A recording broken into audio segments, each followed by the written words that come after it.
Hey, this is Chris Broderick, and I wanted to show you a piece today that I wrote based around a tapping technique.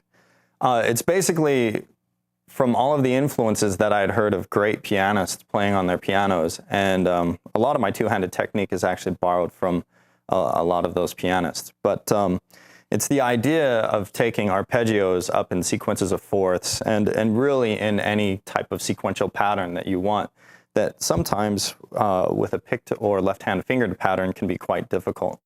It's also got some cool little altered chords in it. It's got a Neapolitan chord and a augmented 3 chord and, you know, just your whole diminished 7 chord. So it's got some cool altered chords in it as well.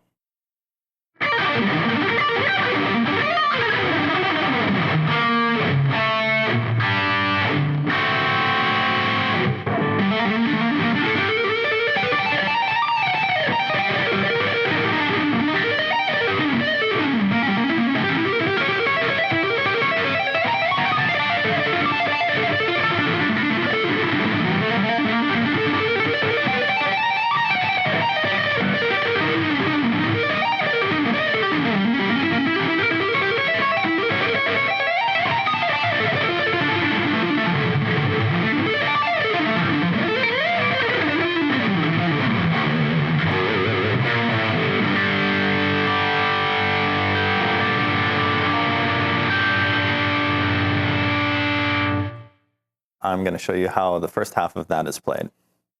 Starts off with a good old G minor second inversion arpeggio with a little triad turnaround, and then goes to root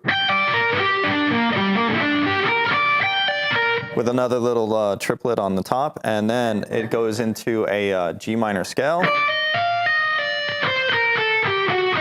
harmonic minor, down to the 6th chord, then a 5 of 5, a 1 first inversion, and a 5 chord to end. So in the first arpeggio of this sequence, we have a G minor 9. And the way you tap through this is a little bit different than the other arpeggios because I have you playing 2 tapped notes with the right hand as opposed to typically 1 per octave in the other arpeggios. So this sequence would go like this. Go G, A, B flat, pull off to G. That's the first sequence. Then it goes A, B flat, D, A. And at this point, I think when you pull off to the A, you actually go to your index finger. Yeah, and you go to your index finger. And then you would continue on with the sequence up the string. So ultimately, this hand, your right hand, is going to be playing both the B flat and the D at some points. It's a little bit of a trade-off, and probably I would say, well, I wouldn't call it the trickiest of all the arpeggios, but that's what makes this one quirky. So we've got...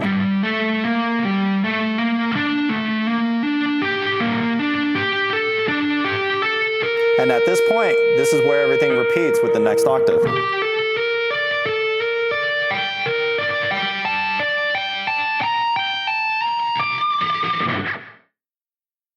So then we descend through the harmonic minor.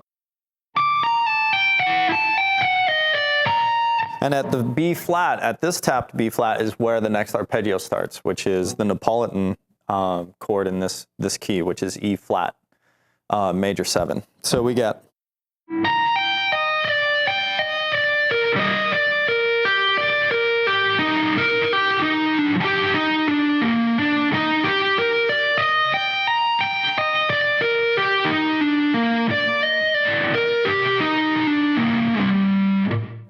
And so that's where we go into the G minor, which also another important thing about this, the hardest thing about doing this sequence has always been trying to keep control of the open strings ringing out.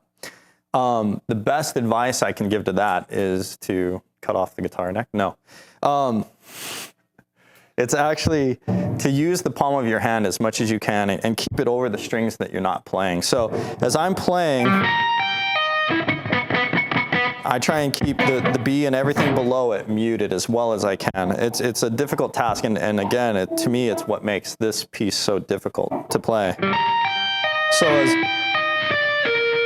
as I roll through those notes, gradually rolling off my palm, but trying to keep it over as many strings as I possibly can.